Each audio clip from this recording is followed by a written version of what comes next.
a Dios, es rendir un reconocimiento, es darle la gloria, es darle la alabanza, y lo hacemos a través de leer la palabra de Dios, lo hacemos a través de escuchar su palabra, lo hacemos a través de la oración, y volvemos a recordar cada domingo, y es siempre importante recordarnos unos a otros esta gran verdad, que es nuestra confesión de fe. Es lo que nosotros creemos, que nuestro Señor Jesucristo, nuestro Redentor, Él vive y reina por los siglos de los siglos. Él no se quedó en una tumba, Él no se quedó en un cementerio. Él tiene el poder y tuvo el poder para vencer al pecado, para vencer a la muerte, y está sentado a la diestra de Dios Padre. Desde ahí intercede por nosotros, y desde ahí Él recibe la alabanza, recibe toda nuestra adoración. La gran diferencia es que nuestro Señor Jesucristo, nuestro Redentor, Él vive y un día ha de regresar para establecer la perfecta justicia. Es nuestra confesión de fe. Es como en el Antiguo Testamento: oye Israel, el Señor uno es. Amarás al Señor tu Dios con todo tu corazón, con toda tu mente, con todas tus fuerzas. Es importante siempre tenerlo presente. Así que, hermanos, vamos a buscar el Génesis capítulo número 2. Hoy vamos a traer un tema sumamente importante. El tema de esta exposición son los propósitos del matrimonio bíblico. Ese es el tema de la predicación, el tema de la exposición. Si gusta buscar Génesis capítulo número 2, vamos a estar teniendo la lectura desde el verso número 15 hasta el verso número 24.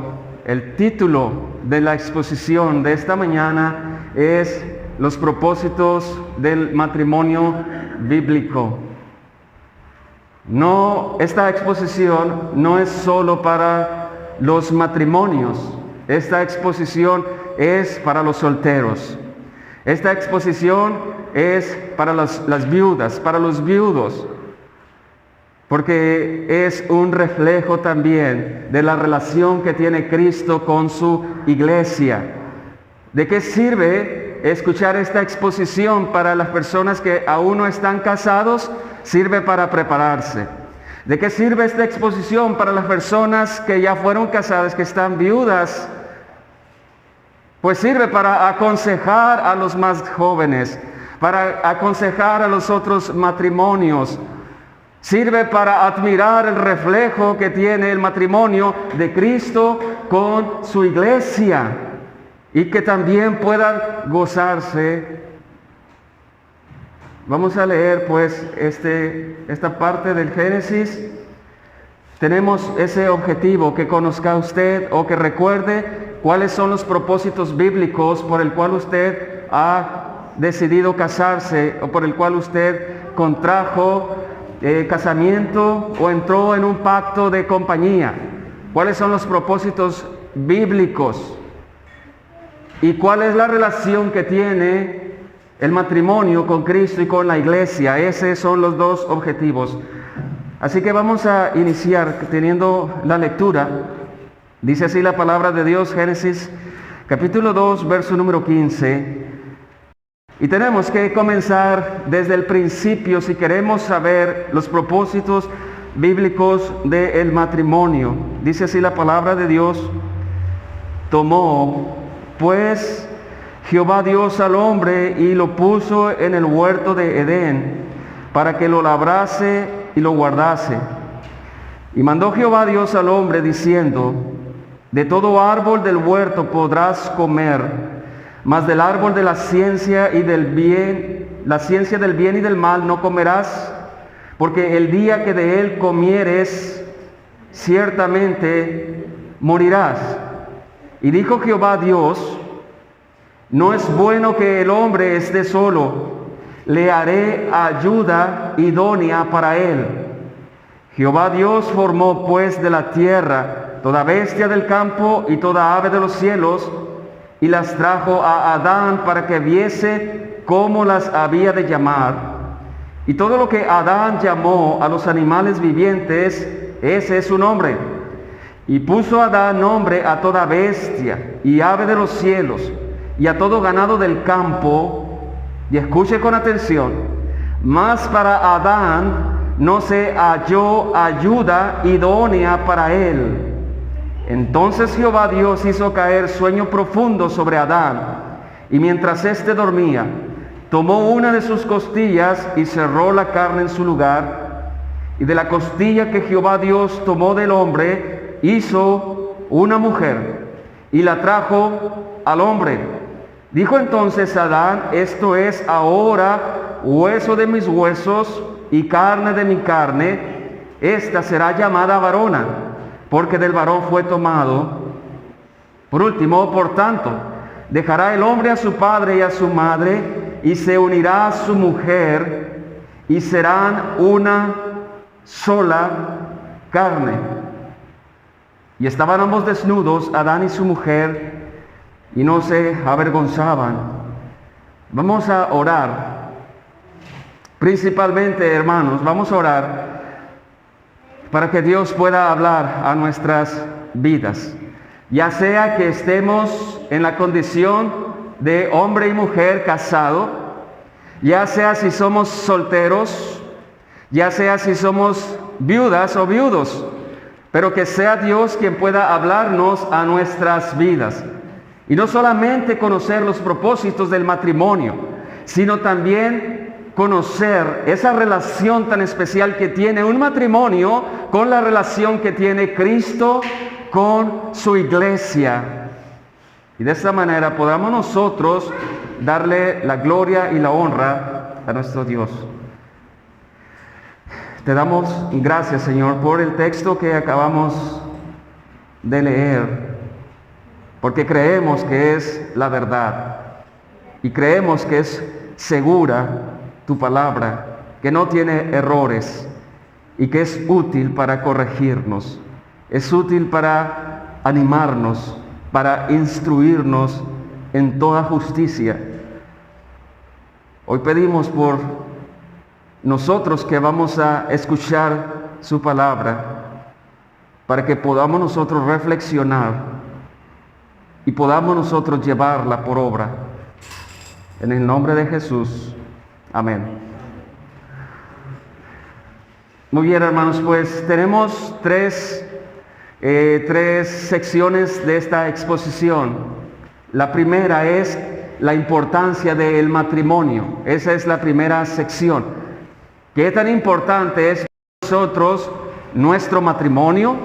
¿Qué tan importante es para nosotros ser instruidos bíblicamente en el matrimonio? Esa es la importancia del matrimonio. Número 2, que usted y yo podamos recordar los propósitos bíblicos del matrimonio. Y número 3, que nosotros podamos recordar esa analogía del matrimonio que Dios usa para enseñarnos la relación que tiene Cristo con su iglesia. Es sencillo, son 3 partes de las que vamos a estar hablando. Ahora les hago una pregunta: ¿por qué enseñar sobre el matrimonio? ¿O qué dice la Biblia acerca del matrimonio? ¿Qué tan importante es para nosotros ir al texto bíblico para poder conocer, para poder aprender cómo llevar un matrimonio bíblico? ¿Qué tan importante es para nosotros aprender acerca de la palabra de Dios, lo que dice acerca del matrimonio? ¿Qué tan importante es ir al texto bíblico para saber cómo ser un esposo bíblico? ¿Qué tan importante es para mí ir a la Escritura para saber cómo es una esposa bíblica? La respuesta, primero, es porque la palabra de Dios es la fuente de sabiduría para nuestra vida cotidiana, para nuestra vida diaria. No solamente en ella encontramos la historia de la redención, sino que en ella encontramos cómo llevar nuestro matrimonio. En ella encontramos cómo llevar nuestras relaciones personales. Debemos de nosotros tener en cuenta que la sabiduría no radica en el hombre. La sabiduría no radica en la mujer. La sabiduría radica en Dios y en su palabra. En ella está la sabiduría para nuestro matrimonio. En ella está el cómo llevar un buen matrimonio. El matrimonio necesita dirección. Por supuesto, necesita dirección. El matrimonio necesita saber cómo ser matrimonio. Por supuesto, necesita. Entonces, en la palabra de Dios debemos de iniciar para conocer un poco más acerca del matrimonio. Segundo, porque es importante ir a la palabra de Dios para conocer cómo es el matrimonio, para saber cómo llevar nuestro matrimonio. Segunda respuesta, hermanos, porque es una evidencia muy clara. Es una evidencia muy clara que la falta de Dios en el hogar, que la falta de Dios en el matrimonio hace cada vez más una sociedad que va en decadencia o en una terrible decadencia. Nosotros necesitamos de Dios en nuestra casa. La sociedad necesita de una regeneración en su corazón para poder tener buenas relaciones. Es imposible. Cuando un hombre y una mujer no han sido regenerados, es imposible tener una comunión bíblica. Se necesita primero el poder de Dios en sus vidas. A veces cometemos un grave error. Invitamos a las personas que vengan a Cristo para que arreglen su matrimonio sin antes explicarles lo que dice Juan: es necesario nacer de nuevo. Así que, hermanos, ¿por qué es importante ir al texto bíblico? La evidencia es clara. Se encuentra la sabiduría en la palabra de Dios. Lejos de la palabra de Dios, no esperemos buenos resultados. El contexto, pues, del Génesis. Acabamos de leer Génesis capítulo 2. ¿Cuál es el contexto? ¿Quién escribe el Pentateuco? Quien escribe los 5 primeros libros de nuestra Biblia es Moisés. El contexto es que por el brazo poderoso de Dios, Dios ha rescatado a una gran nación de la esclavitud de Egipto. Una gran nación se dirige a la tierra que Dios le prometió a los padres, Abraham, Isaac, Jacob. Ellos se dirigen a esa tierra con un propósito. El propósito es rendirle alabanza a Dios y que a través de la nación hebrea las demás naciones puedan ver el reflejo del verdadero Dios. Para eso Dios rescata a una nación, para hacer luz en medio de la oscuridad. Así que ellos se dirigen a una tierra, pero ojo, Moisés sabe de la decadencia de las demás naciones. Así que Moisés tiene que hablarles antes de entrar a la tierra prometida. Antes de tener contacto con las demás naciones gentiles, Moisés tiene que hablarles acerca principalmente que Dios es el creador.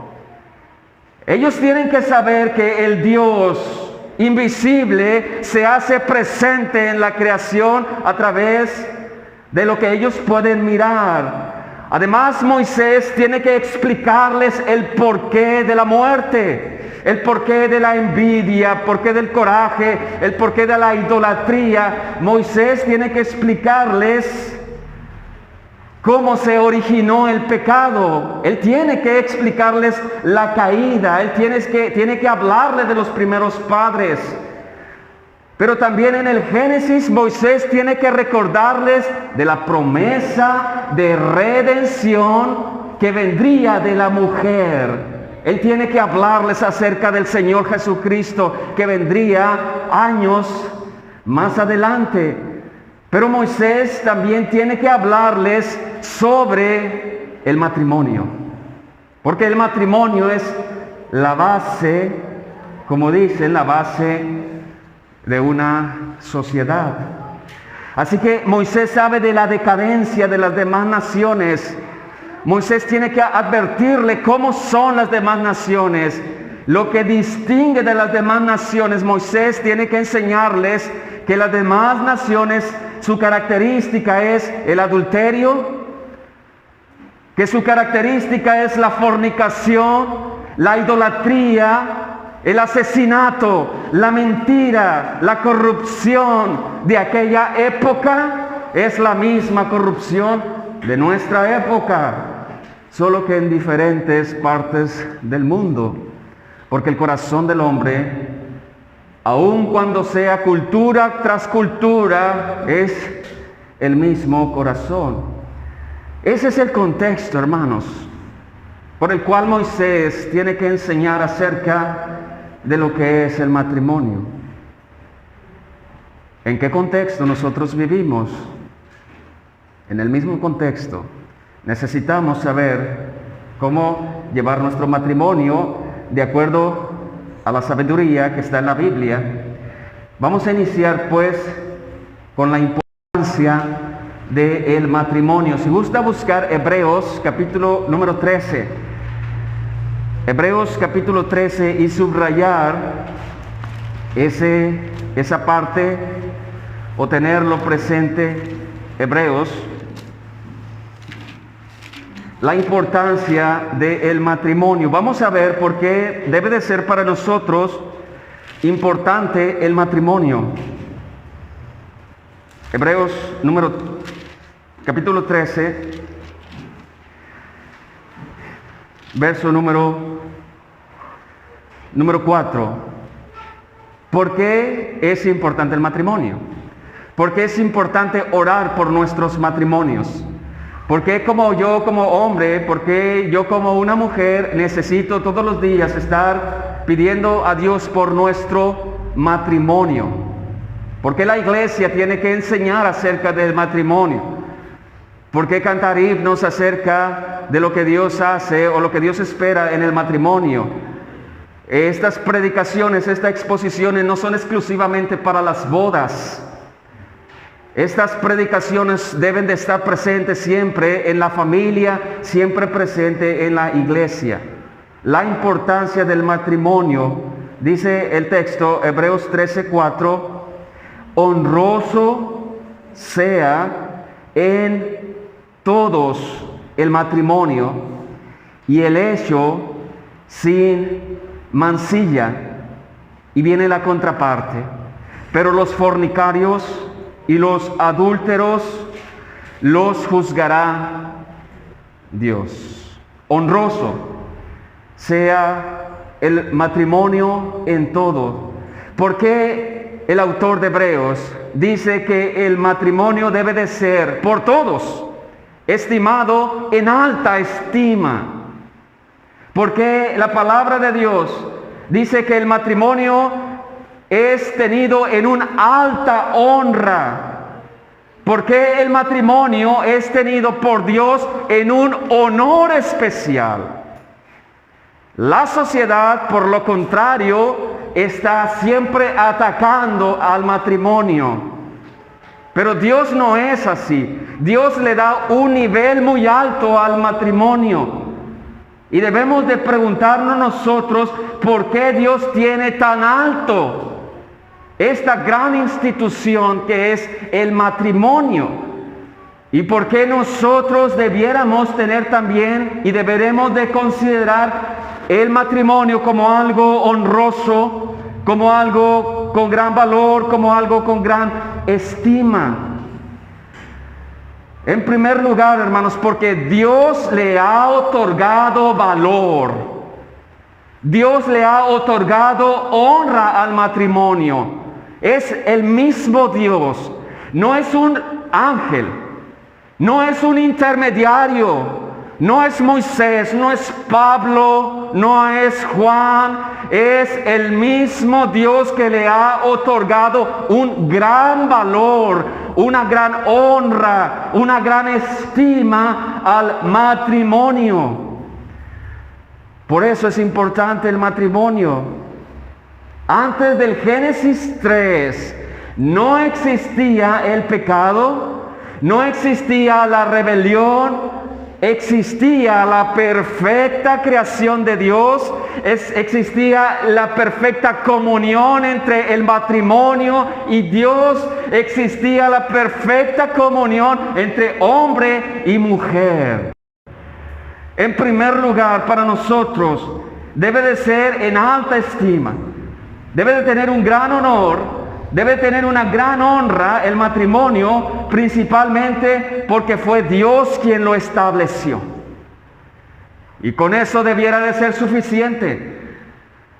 Ese consejo debiera de ser ya suficiente para nosotros. Es Dios mismo estableciendo el matrimonio. Es Dios mismo trayendo la esposa al esposo. Es Dios mismo trayendo el hombre a la mujer, al hombre. Es Dios mismo dándole a esa pareja propósitos. Es Dios mismo en esa relación perfecta dándoles autoridad para gobernar la tierra. Es Dios mismo haciendo una familia, un matrimonio para que pudieran reflejar la gloria de Dios. No existía el pecado. Son relaciones perfectas, hechas por un Dios perfecto. Así que el matrimonio recibe más honra de parte de Dios en el contexto, claro, de las demás instituciones divinas, porque fue establecido de forma especial por Dios, nuestro Creador. Por eso es importante el matrimonio, porque Dios fue quien lo establece. Dios no manda a un ángel para establecer el matrimonio. Dios no manda a un profeta para establecer el matrimonio. Dios mismo establece el matrimonio. Dios mismo trae una mujer al hombre. Dios mismo da privilegios a ese matrimonio. Dios mismo da legislación a ese matrimonio. Número 2, ¿por qué es importante el matrimonio? Por el lugar en donde fue establecido. El matrimonio fue establecido en una creación perfecta. Fue establecido en Edén, fue establecido en el paraíso, un lugar puro, libre de contaminación, es un lugar de reposo, un lugar de perfecta paz y armonía. Por eso, por el contexto, es importantísimo el matrimonio. No hay pecado todavía y Dios hace una forma de vida. La primer pareja estaban en un lugar perfecto creado por Dios. Ellos estaban siendo legislados por Dios. Ellos tenían un propósito dado por Dios. Y lo más importante, tenían una comunión perfecta con Dios. Ellos gozaban de estar juntos y de tener una compañía perfecta. Hombre, mujer, matrimonio con Dios, matrimonio con la creación. Adán y Eva eran el uno para el otro por la enorme razón que Dios mismo proveyó de una pareja a Adán. Eran el uno para el otro porque Dios mismo diseñó esta gran unión llamada matrimonio. Fue una unión en un contexto de perfección. Fue una unión en el amor de Dios para ser reflejos de ese amor sin mancha y sin contaminación. Por eso el texto de Hebreos dice que el matrimonio para Dios es de gran valor. Segunda parte de la exposición. Si el matrimonio es de alta estima para Dios, si el matrimonio debe de ser de alta estima para su pueblo, para su iglesia, entonces nosotros debemos de saber cuáles son los propósitos del matrimonio. Si para nosotros no es de alta estima el matrimonio, cerremos ya nuestra mente. Si para nosotros no es honroso el matrimonio, cerremos ya nuestra mente. Pero el matrimonio para la iglesia, para el cuerpo de Cristo, es valioso, y por eso vamos a mencionar los 3 propósitos bíblicos del matrimonio. En primer lugar, hermanos, si vamos al Génesis 2, verso número 18, podemos encontrar más atrás que cada acto creativo de Dios siempre terminó con la frase, y vio Dios que era bueno. Pero en el verso 18 dice, y dijo Jehová Dios, piense en ese contexto, y dijo Jehová Dios, no es bueno que el hombre esté solo, le haré ayuda idónea para él. Adán tenía un problema, el problema es que estaba solo. Adán tenía un problema de soledad. Y Dios suplió esa gran necesidad al llevarle una compañera. ¿Cuál es el primer propósito del matrimonio? ¿Por qué usted se casó? Principalmente usted se casó para tener una compañía, una compañera. Lo contrario a la soledad es la compañía. Y preste atención, muchos problemas en nuestros matrimonios se acabarían cuando nosotros empecemos a cultivar el principal propósito del matrimonio, que es hacernos compañía unos con otros.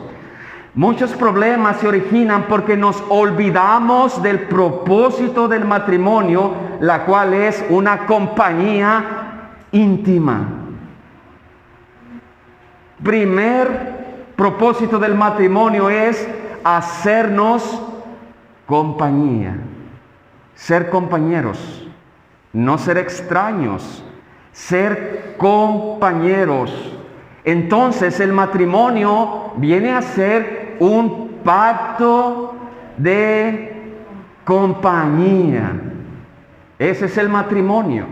Hacer un pacto de compañía frente a testigos, donde el hombre y la mujer jura hacerse compañía por toda la vida hasta que la muerte los separe.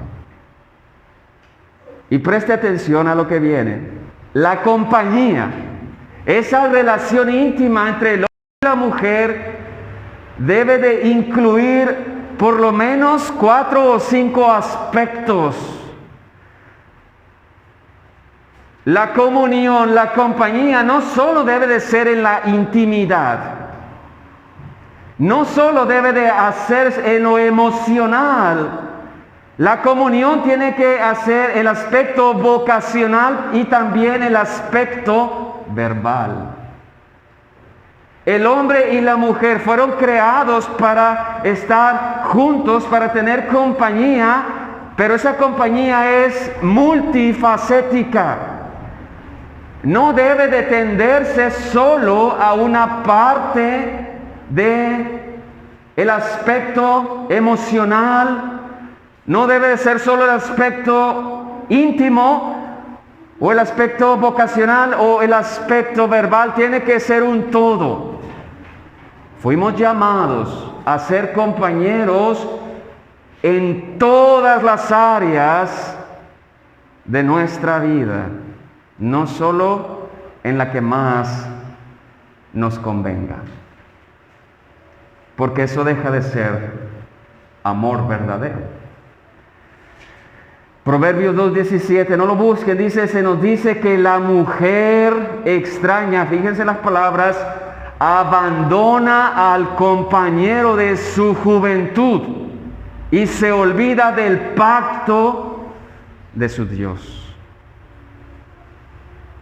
¿Puede un matrimonio vivir en el mismo techo, pero dejar de ser compañeros? Los problemas en el matrimonio se pueden terminar cuando se recuerda el propósito principal del matrimonio, que es la compañía. Si tienen frío pueden apagar el abanico. Si sienten helado el lugar, ¿verdad? Con toda confianza. Si gustas apagarlo. Entonces, el principal propósito por el cual usted se casó es para estar juntos, tener comunión, tener compañía. Recuerda estos consejos o estas exhortaciones. Dios te ha dado un compañero, Dios te ha dado una compañera, y es una gran bendición porque ha suplido el gran problema que usted tenía, era el problema de la soledad. Por eso es una bendición el matrimonio. El olvidarte del significado del matrimonio afecta tu relación. Olvidarse del propósito principal del matrimonio, que es estar juntos, hablar, tener intimidad, tener el aspecto vocacional igual, platicar con el hombre y la mujer. Todos esos aspectos tienen que ser suplidos. Debe cada día cultivar usted y yo un mayor acercamiento con nuestra compañera o nuestro compañero en todos los sentidos que hemos mencionado. En lo verbal, en lo vocacional, en lo emocional, en lo íntimo. Es como nosotros damos el consejo de que la flor o la matita se tiene que regar cada quincena, cada mes. La compañía y todos sus aspectos tienen que promoverse diarios. Así que no te olvides de ese pacto de compañía, porque el hombre necesita a la esposa y el esposo necesita la compañía del esposo. No debemos de olvidarnos. La prioridad en el matrimonio no es darle a nuestra esposa un mejor carro. La prioridad de nuestro matrimonio no es darle mejor lujo, darle comodidades. La prioridad del hombre, la prioridad de la mujer debe ser darle una compañía de calidad a nuestra pareja. Los hijos, el trabajo, los problemas, las enfermedades no deben de distraernos del propósito principal del matrimonio, que es la compañía. Se puede estar, de veras, hermanos, se puede estar el mundo cayendo a pedazos, pero nuestro matrimonio debe de estar firmes porque cultivamos diariamente la compañía. El segundo propósito del matrimonio, si gusta buscar una cita, el Salmo 127. Segundo propósito del matrimonio es multiplicar el género humano. Salmo 127. El segundo propósito del matrimonio, si así Dios lo quiere, si así es su voluntad, es procrear, tener familia, tener hijos.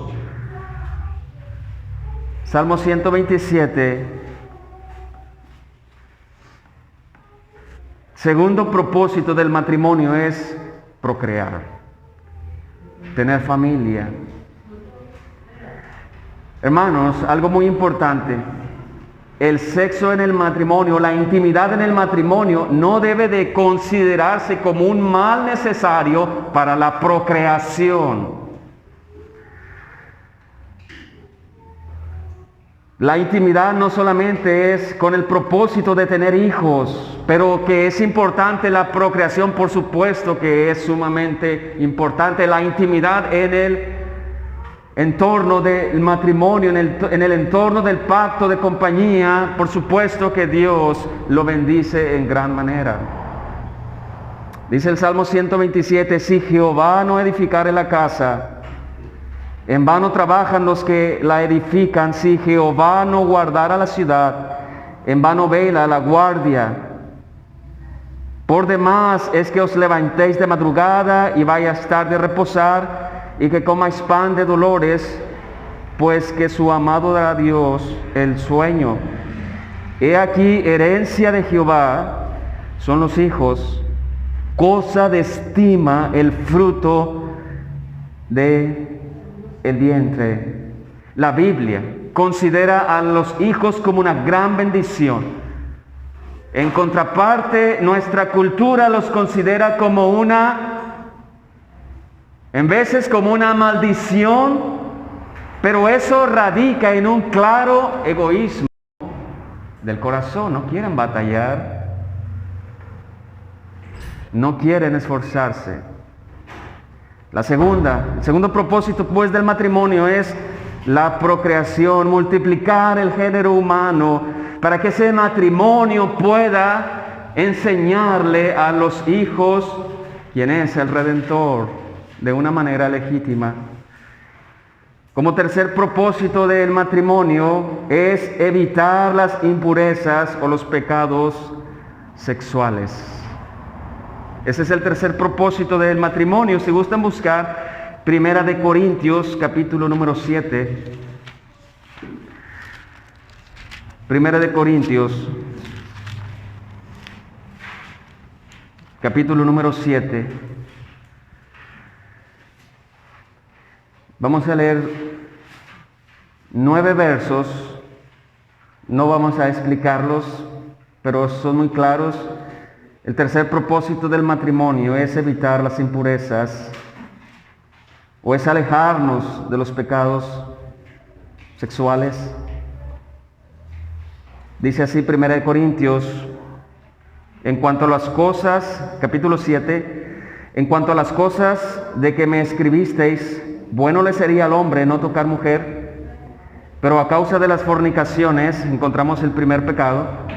Cada uno tenga su propia mujer, ese es el consejo, y cada uno tenga su propio marido. Es importantísimo que usted y yo no nos acercamos al matrimonio solamente para tener intimidad. Eso sería un fracaso en el matrimonio. Usted se acerca al pacto de compañía para ser compañero por toda la vida. No importa si su esposo está lisiado o su esposa está lisiada. El no tener intimidad no tumba el matrimonio, como no tener hijos tampoco tumba el matrimonio. Porque la razón principal del matrimonio es la comunión entre el hombre y la mujer. La base del matrimonio no son los hijos, es parte del matrimonio. La base del matrimonio no es la intimidad, es parte del matrimonio. El matrimonio es un pacto de estar en las buenas y en las malas juntos. Juntos. No podemos decir, mi esposo ya no es el de antes. Ya no me llena mis expectativas, buscaré a otro. Ni el hombre debe decir, mi esposa ya no es la esposa de la juventud, voy a buscar a otra. Eso es ir en contra de la palabra de Dios. Y eso es caer en maldición por parte de Dios. El matrimonio es un pacto de estar juntos en las buenas y en las malas. Dice el verso número 3, el marido cumpla con la mujer el deber conyugal y asimismo la mujer con el marido, por las razones que estamos comentando, para evitar tentaciones o para evitar impurezas. Y fíjense lo que dice el verso número 4, recordando lo que dice en Génesis: la mujer no tiene potestad sobre su propio cuerpo sino el marido, ni tampoco tiene el marido potestad sobre su propio cuerpo sino la mujer. Y la pregunta es, ¿cuál es el fundamento? La respuesta es que Dios los ha hecho una sola carne. No os neguéis, dice el verso número 5, el uno al otro, a no ser por algún tiempo de mutuo consentimiento, para ocuparos sosegadamente en la oración y volver a juntaros en uno, para que no tome ventaja Satanás, o no os tiente Satanás a causa de vuestra incontinencia. Es peligroso, es sumamente peligroso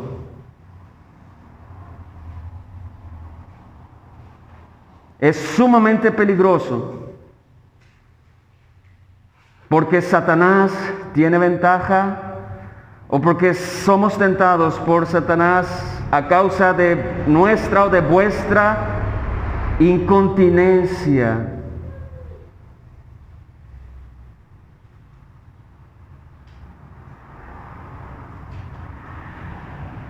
Es importante la intimidad en el matrimonio, claro que lo es. El no tener intimidad es el fruto, o puede ser el fruto, a veces corporalmente por alguna enfermedad, pero eso no debe de destruir el matrimonio. Pero en otras ocasiones puede ser fruto del descuido del pacto de compañía.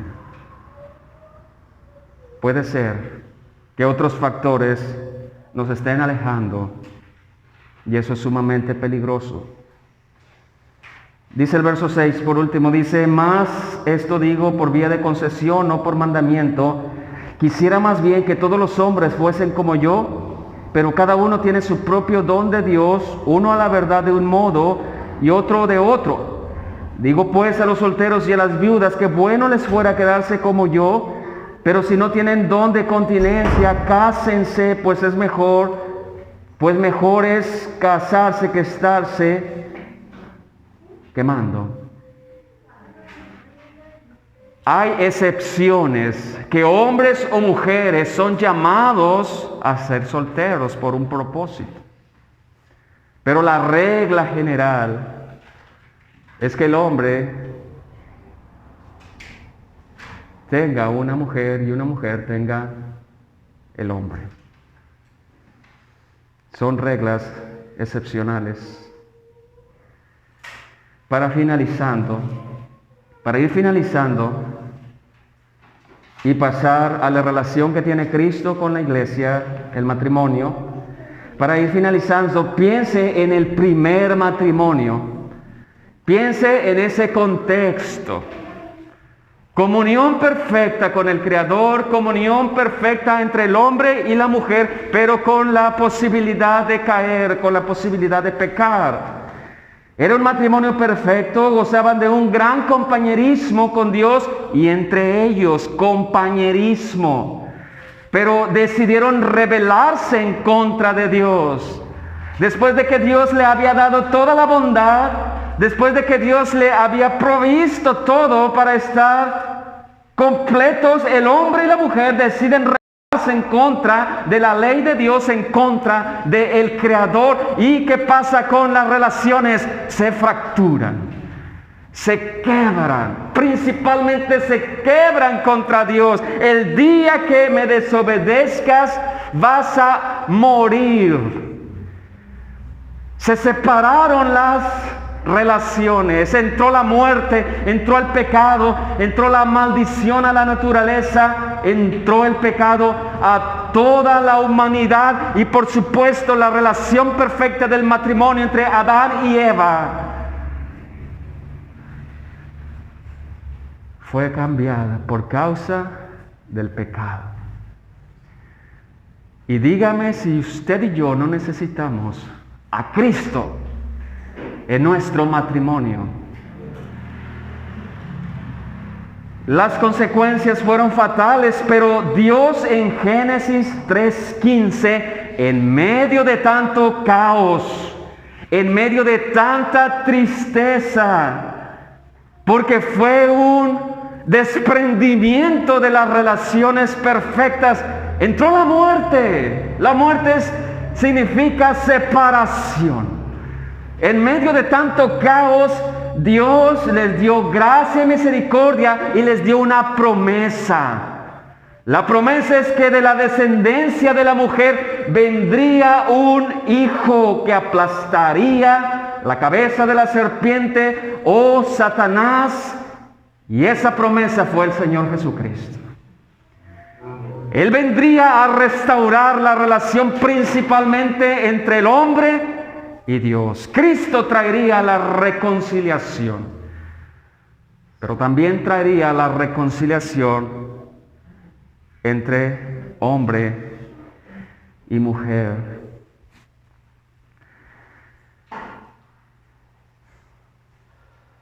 Como tercer parte, para ir finalizando, ¿qué tiene que ver el matrimonio con Cristo y la iglesia?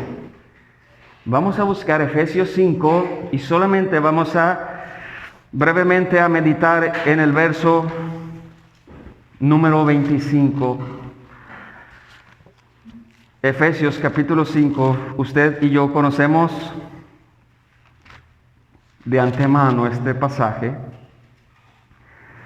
pero la pregunta que debemos de hacer en este momento es describir cómo es el amor de Cristo para con su iglesia y cómo debe de ser el amor en el matrimonio.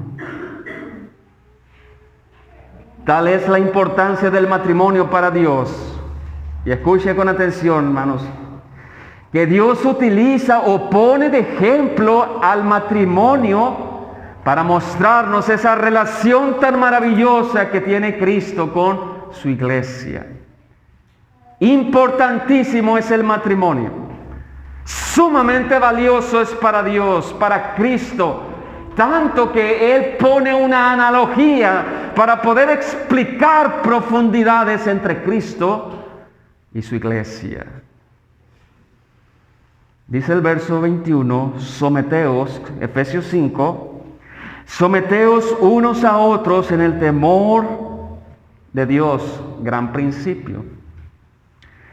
Las casadas estén sujetas a sus propios maridos como al Señor, porque el marido es cabeza de la mujer, así como Cristo es cabeza de la iglesia, la cual es su cuerpo y Él es su Salvador. Así que como la iglesia está sujeta a Cristo, así también las casadas lo estén a sus maridos en todo. Verso 25, maridos, amad a vuestras mujeres, así como Cristo amó a la iglesia y se entregó a sí mismo por ella, para santificarla, habiéndola purificado en el lavamiento del agua por la palabra, a fin de presentársela a sí mismo, una iglesia gloriosa, que no tuviese mancha ni arruga ni cosa semejante, sino que fuese santa y sin mancha. Verso 28. Así también los maridos deben amar a sus mujeres como a sus mismos cuerpos. El que ama a su mujer a sí mismo se ama, porque nadie aborreció jamás su propia carne, sino que la sustenta y la cuida, como también Cristo a la iglesia. Porque somos miembros de su cuerpo, de su carne y de sus huesos. Por esto dejará el hombre a su padre y a su madre y se unirá a su mujer, y los dos serán una sola carne. Pero escuche con atención. Grande es este misterio, mas yo digo esto respecto de Cristo y de la iglesia. Por lo demás, cada uno de vosotros ame también a su mujer como a sí mismo, y la mujer respete a su marido. Lo que queremos resaltar es el verso número 25. Maridos, amad a vuestras mujeres, así como Cristo amó a la iglesia, y se entregó a sí mismo por ella. ¿Cómo es el amor de Cristo para con su iglesia? La respuesta es: el amor de Cristo para su iglesia es un amor principalmente incondicional. El amor de Cristo para con nosotros es incondicional. Lo demostró no solamente con sus palabras, sino que lo demostró con sus hechos. El amor de Cristo es sacrificial. El amor de Cristo es incondicional. Su amor fue demostrado en la cruz, cuando Él fue nuestro sustituto. El amor de Dios fue demostrado a través de Cristo en la cruz del Calvario, cuando Él fue nuestro sustituto, llevando nuestro pecado, llevando nuestra maldición, siendo Él castigado por Dios, llevando Cristo toda nuestra maldición. Es un amor incondicional, es un amor sacrificial.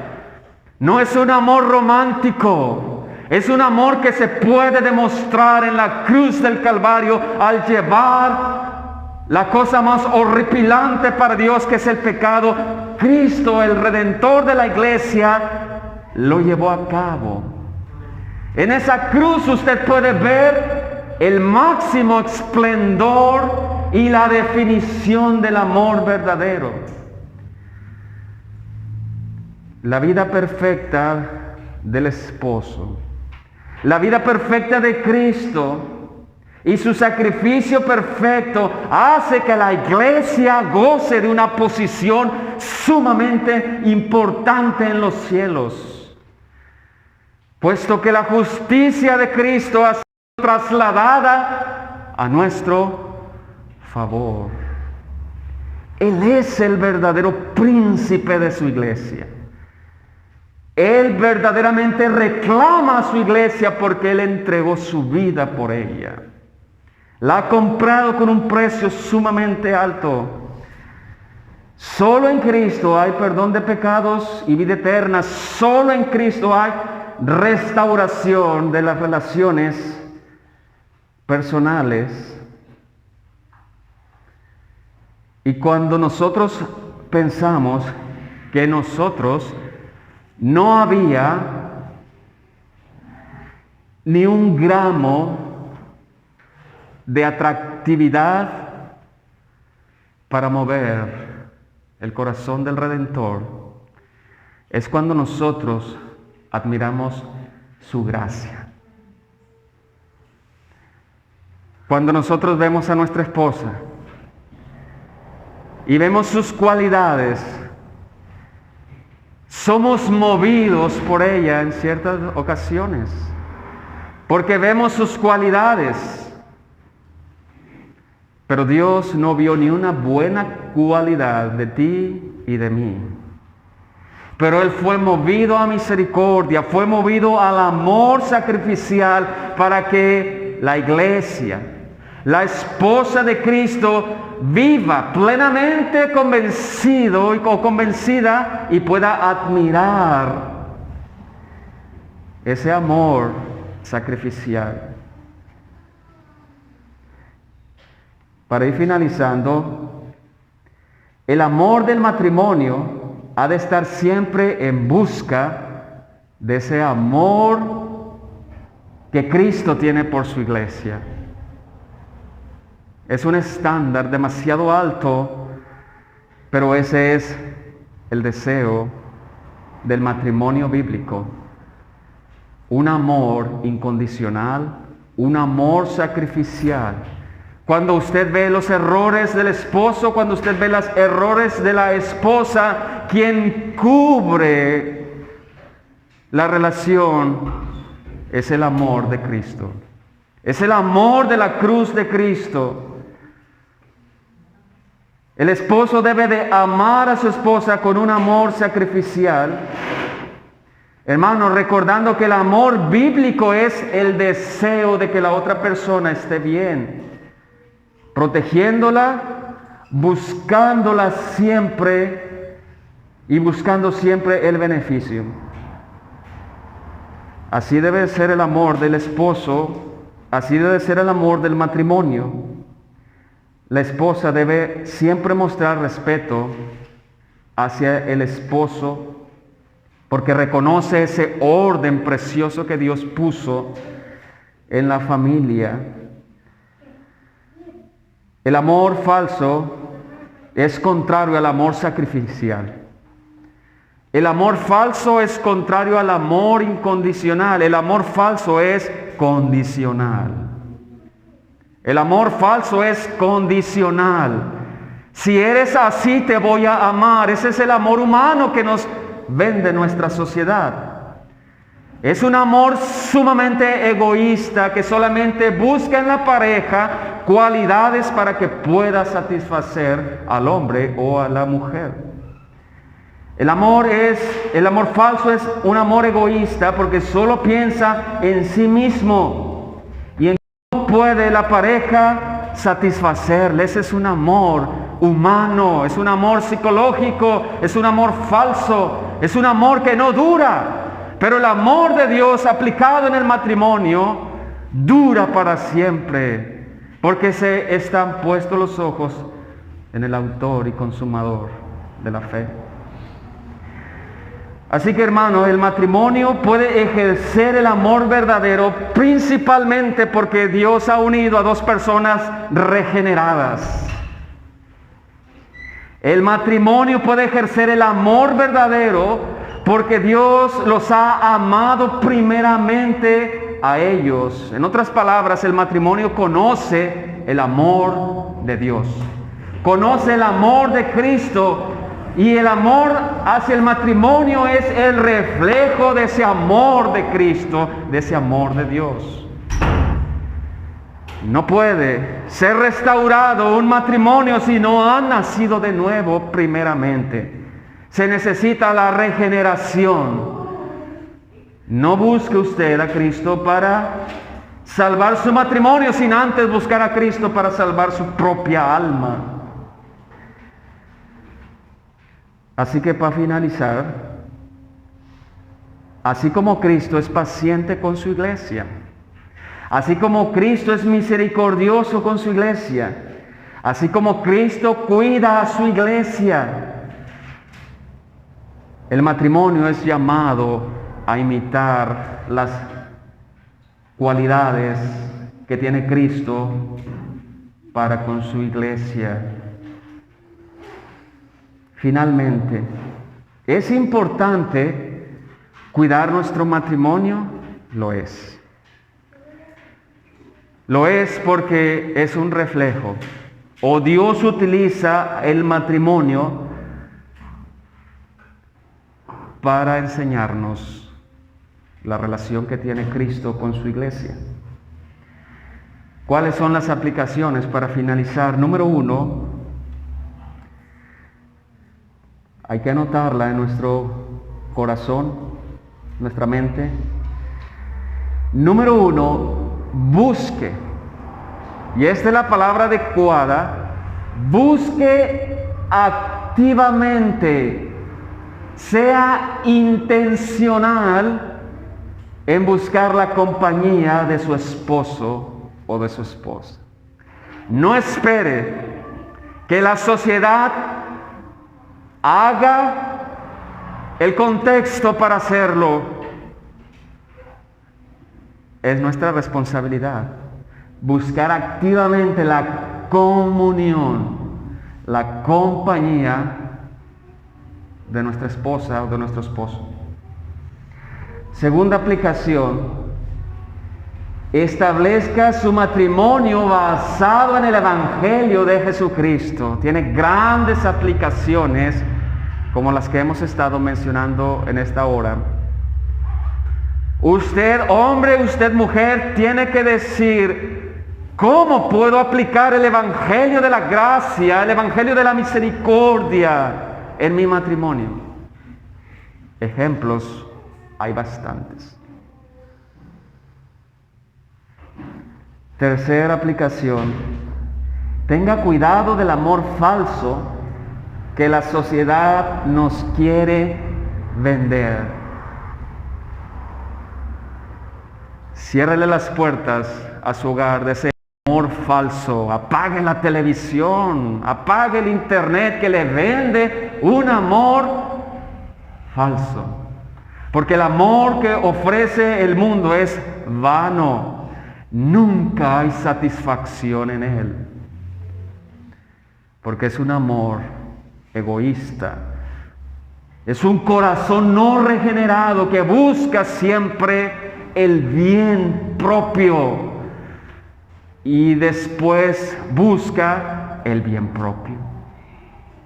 Nunca piensa en los demás, porque no es el amor de Cristo. Cuarta aplicación: la esposa o esposo que Dios ha dado, si usted es casado, la esposa o esposo que Dios le dará en el futuro, si usted es soltero, la esposa o esposo que Dios le dio, si usted es viudo o viuda,